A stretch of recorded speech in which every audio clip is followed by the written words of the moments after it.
పైసలు కాదు పేరెంట్స్ ఐక్యత పేరెంట్స్ ఐక్యత పేరెంట్స్ ఐక్యత మీరు అడుగుతున్నది నేను బోల్ అవుతా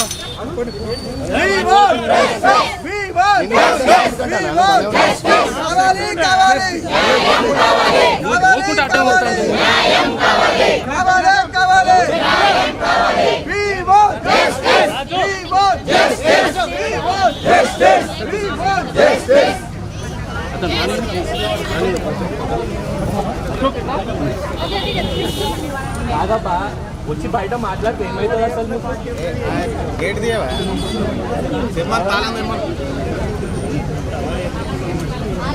పోలీసులు అయితే మంచిగా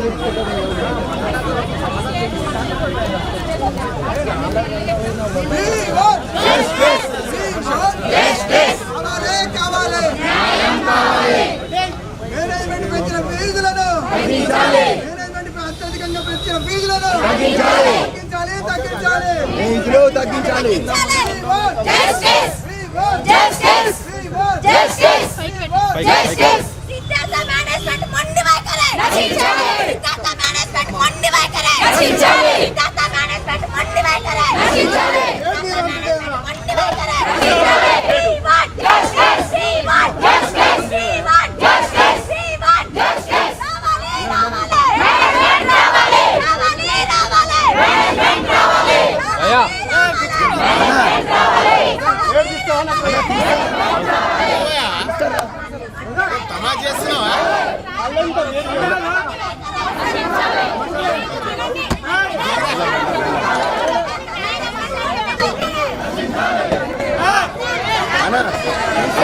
మేడం మేడం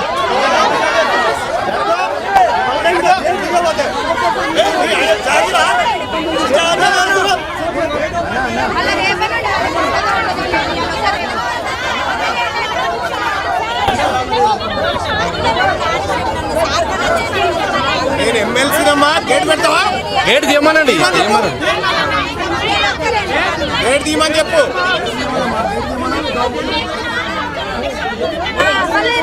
నేను ఎక్కాల్సి వస్తుంది మరి ఆ పరిస్థితి తెచ్చుకోకు చెప్పండి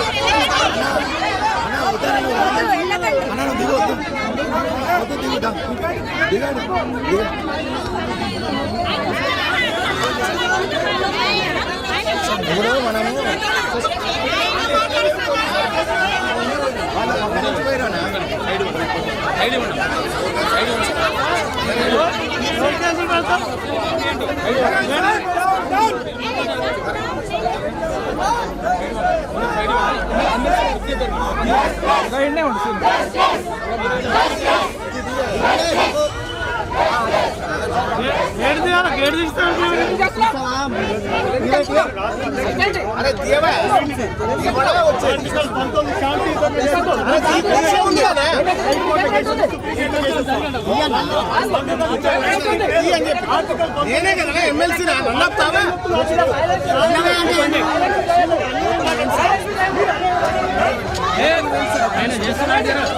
బాబు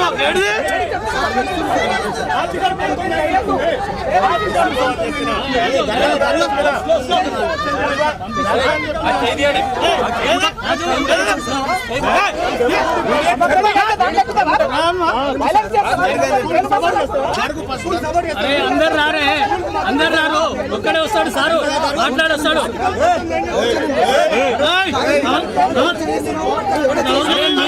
మీరు మాట్లాడారా బాబు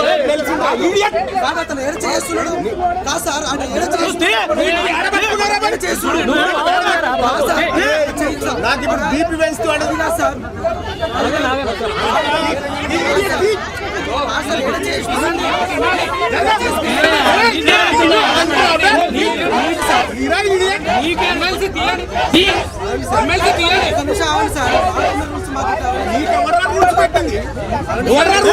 మీరే గవర్నమెంట్ రా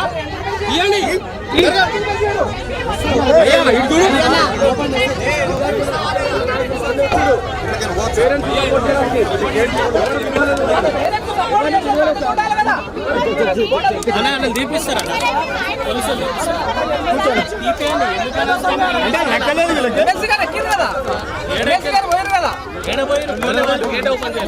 ఓపెన్ చేసింది కదా చేయలేదు.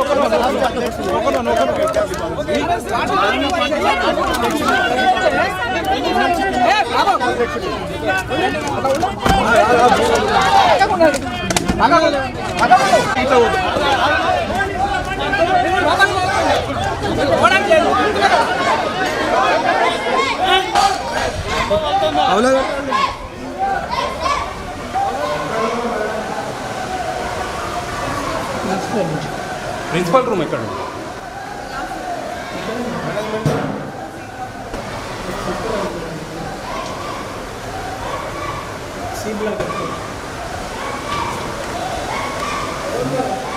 మా ప్రిన్సిపల్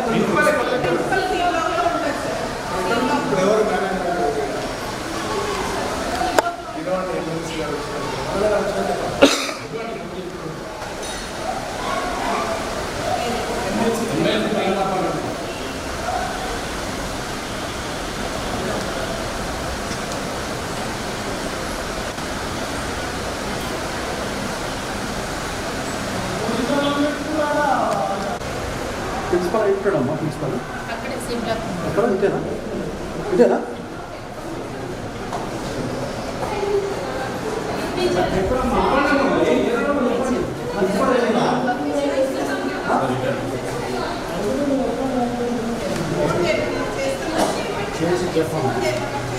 చేయండి. ఏడున్నారమ్మా హోమ్ ప్రిన్సిపల్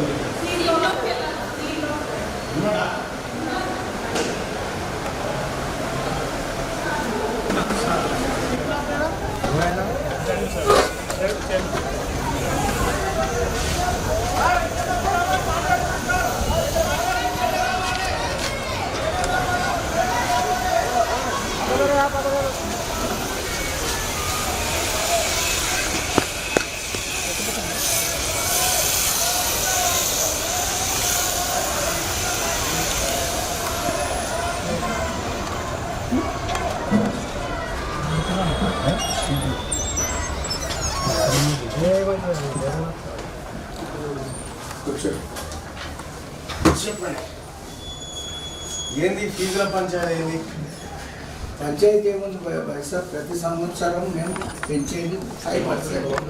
వాళ్ళు మొన్న వచ్చి కలిసారు, అందరు పేరెంట్స్ వచ్చి. బాబు ఫోటోలు తీయకం, ఫోటోలు తీయదు, ఫోటోలు తీసేయమంటారా? తీసుకోమని ఇంకేంటి చెప్పండి. ఇప్పుడు బరాబర్ తీసుకునేప్పుడు నేనేం మాట్లాడతా, అన్ని మీరే మాట్లాడండి అన్న. ఒక మాట మీకు నేను గౌరవం ఇచ్చే మాట్లాడుతున్నా. నేను గౌరవం తీసుకుంటున్నా. గౌరవం మేము అట్లనే వస్తాం, మాకు అదే ఉంది మాకు అని అంటే, ఇంకా మీకు సెక్యూరిటీ ఉందని మాట్లాడతానంటే ఇంకా సెక్యూరిటీ లేకపోయినా వస్తాను. నువ్వు వచ్చినప్పుడు కాదే, నువ్వు సెక్యూరిటీ ఉన్నావని చెప్పి బాబు నువ్వు ఇవన్నీ ఇట్లా తీసినాక నేనే ఏది మాట్లాడ మీ ఇష్టం.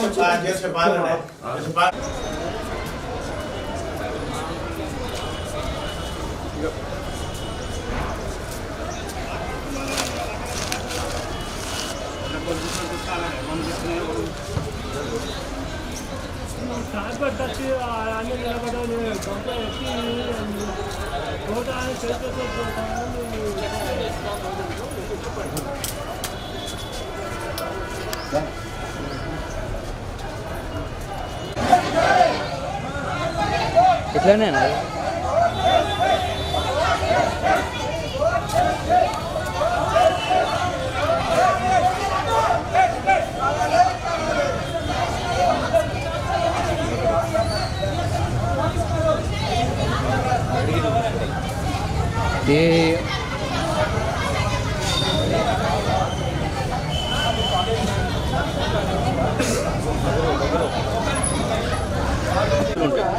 వెరైటీ అది ఇక్కడ తీసుకుంటామన్నా. మా బాబుకి 77,000 ఉంటే ఇంకొకటి 85 ఉంటుంది, ఇంకేదంటే 65 ఉంటుంది. మళ్ళీ అది అతను ఎంత పెంచినా మనం అడగద్దు ఇంకా.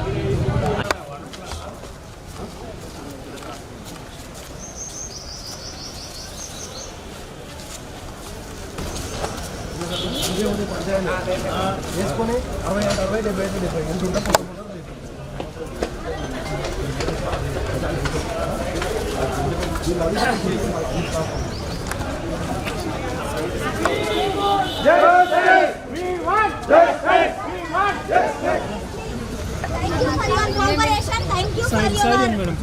Trust on us. మేము వెళ్ళి మాట్లాడినాము.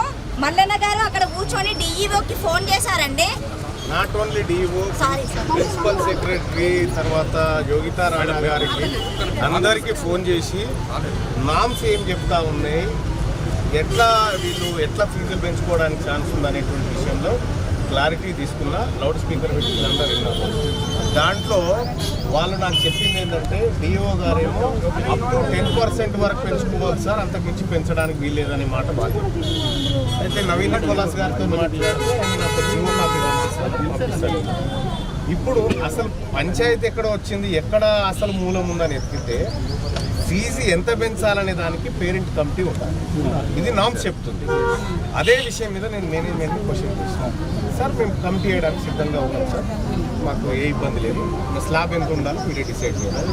అదే విషయం వీళ్ళకి చెప్పి కమిటీ వేయడానికి మీరు సుముఖమైన అంటే మేము మాట్లాడతాం, మేము సుముఖమే సార్, మా పిల్లల ఫీజులు మేమే నిర్ణయం తీసుకునే పరిస్థితి వస్తే మాకు సంతోషమే కదా అనే మాట చెప్పి. రెండో విషయం, వాళ్ళు పెంచినటువంటి దాంట్లో ఫస్ట్ 5% డిస్కౌంట్ ఇస్తున్నారు, ఆ తర్వాత మరొక 5% మొత్తం కడితే డిస్కౌంట్ ఇస్తామనేటువంటి మాట చెప్పినారు. అయితే ఆ విషయం నేనేం చెప్పినంటే వాళ్ళు ఏమన్నారంటే సార్ మాకు ఆ 10% లేకుండా చేయండి ఇప్పుడే అనేటువంటి మాట చెప్తే, ఈ మాట మీరు అందరు కనుక్కొని రాకుండా బయటకు వచ్చారు.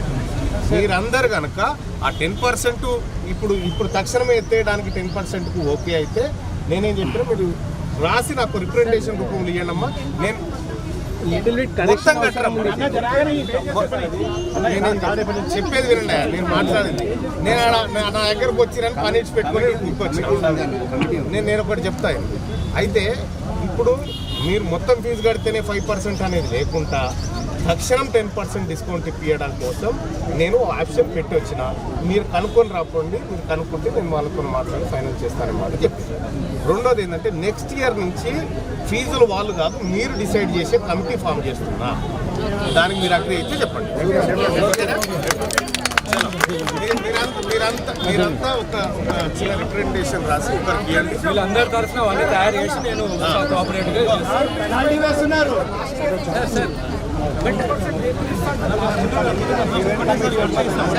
ఒక్కసారి లేదు క్లారిటీగా మళ్ళీ ఒక్కసారి క్లారిటీగా చెప్తున్నా. యాక్చువల్గా ఏ ప్రైవేట్ స్కూల్ అయినా ఫీజు హైక్ చేసుకోవాలంటే పేరెంట్ కమిటీ కాన్స్టిట్యూట్ చేయాలి.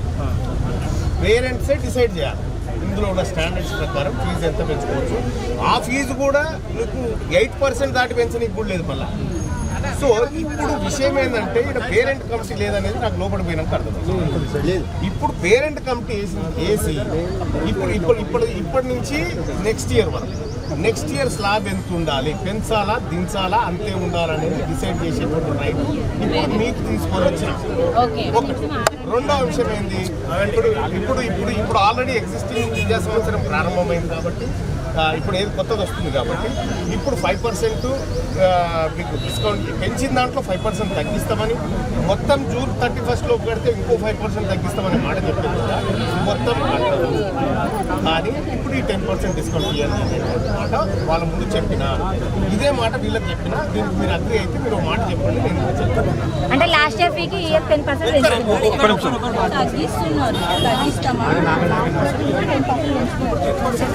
10% కదా నాకు నేనేమంటున్నా, అది ఎందుకు పెరిగింది? నీ కమిటీ లేక. ఆ కమిటీ ఉంటే బాధ ఉండకపోయింది. అసలు ఇప్పుడు సర్వరోగ నివారణ కమిటీ, ఆ కమిటీని తీసుకొస్తున్న మేనేజ్మెంట్ని కూడా ఒప్పించినాం. సార్ మేము వేస్తాం సార్, మాకు ఇబ్బంది లేదు, కమిటీ వేస్తాం, పేరెంట్స్ కమిటీ పెట్టి ఫీజు ఎంత డిసైడ్ చేయాలనేటువంటి విషయంలో మేము పేరెంట్స్ డిసైడ్ చేస్తాం సార్ అంటే నేను ఓకే అని చెప్పి. ఇంకో ప్రాబ్లం ఏముందంటే ఫర్ ఎగ్జాంపుల్ పిల్లగాడు ఇయర్ 7th క్లాస్లో జాయిన్ అయ్యింది అనుకోండి, ఆ పిల్లగాడి ఫీజు ₹1,00,000 అనుకున్నాం. ఇప్పుడు ఒక పిల్లగాడు లాస్ట్ 5 ఏళ్ళ నుండి 7th క్లాస్లో చదువుతున్నాడు అనుకున్నాం, ఆ పిల్లగాడికి 50,000 ఫీజు. సో ఒకటే క్లాస్లో చదివే పిల్లలకు డిఫరెంట్ ఫీజెస్. ఇప్పుడు డొనేషన్ తీసుకోండి, ప్రాబ్లం లేదు. డొనేషన్ కాకుండా ఒకటే క్లాస్లో చదివే పిల్లలకు డిఫరెంట్ ఇదే విషయము లౌడ్ స్పీకర్ పెట్టి డిఓ గారికి లైన్లో తీసుకొని వీళ్ళందరితో వీళ్ళు వింటుండగా మాట్లాడారు.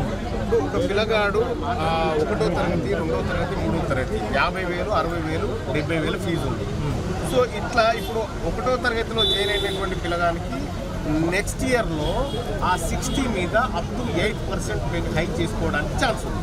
అప్పుడు ఏమవుతుంది, ఇంకొక 4,000 4,000 రూపాయలు పెరుగుతుంది, లేకపోతే 5,000 ఏమో పెరుగుతుంది. అది పెరగాలంటే ఎట్లా, దాన్ని కంట్రోల్ చేయాలంటే ఎవరు చేయాలి? Parent committee.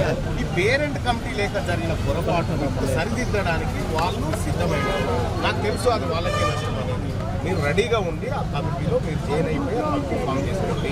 తల్లిదండ్రులకు నా విజ్ఞప్తి, మీకు ఏ కష్టం రాకుండా, మీకు ఏదైనా కష్టం వస్తే నా ఆఫీస్ ముందుకు వచ్చినట్టే తీసుకురాదు.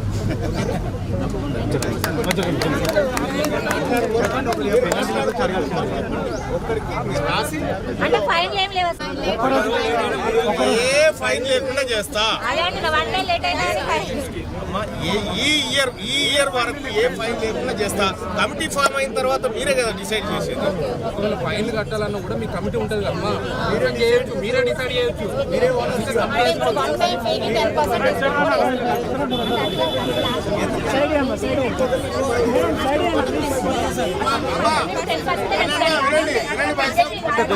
ఆగండి. ఇప్పుడు మీరు నిమ్మలంగా వస్తారు, కూర్చొని రాసుకొని మీరు కాగితం ఇస్తే నేను ఏమన్నా ఒకటి లోపలికి పంపించి దాన్ని సంతకాలు చేసుకొని మీ బాధ పోతారు. మీరు ఎండలో పని ఖరాబ్ చేసుకోకండి. 3-4 రోజుల నుంచి మీరు ఒకరొకరు రోజు 1000 సంపాదించుకున్నా 3,000 సంపాదించుకుంటారు. ఈడ కట్టేది 1,500 ఎక్కువ, ఆల్రెడీ 1,500 లాస్.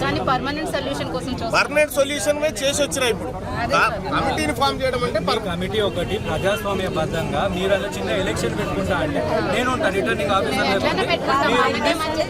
పేరెంట్ కమిటీ ఉంటుంది. Parent committee will decide.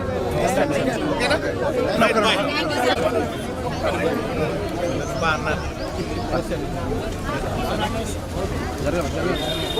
అక్కడ పోయి రాసుకో, నిమ్మలంగా ఒకరిద్దరు రాసుకోకపోయి ఎండలో కూర్చోకూడదు.